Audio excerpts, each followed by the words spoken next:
அஸ்ஸலாமு அலைக்கும் வரஹ்மத்துல்லாஹ். எல்லாம் வல்ல அல்லாஹ் அன்பும் அவனான கிருபையும் நமக்கெல்லாம் சேரட்டுமாக. அன்புக்குரிய அல்லாஹ்வின் நல்லடியார்களே, இந்த மூன்றில் அனைத்து நோய்களுக்கும் நிவாரணம் இருக்கின்றது என்றார்கள் கண்மணி நாயகம் ஸல்லல்லாஹு அலைஹி வஸல்லம் அவர்கள்.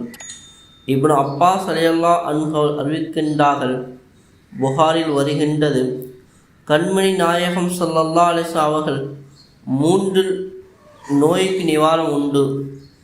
தேன் அருந்துவதும், அதே போல இரத்தம் வெளியேற்றுவதும், கருவியால் உடலில் தீங்கு வராது அதாவது ஹிஜாமா செய்வது, தீயால் சூடு குடுவது அதாவது ஹிஜாமாவில் தீ போன்ற ஒரு மருத்துவ முறை இருக்கின்றது, அதை செய்து கொள்வதும், அந்த மூன்றும் மருத்துவ குணம் உள்ளது.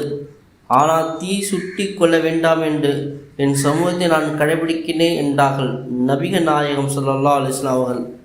உங்களுக்கு ஈமானிய சிந்தனையை ஊட்டுவதற்காக எங்களுடைய சேனலை சப்ஸ்கிரைப் செய்து கொள்ளுங்கள்.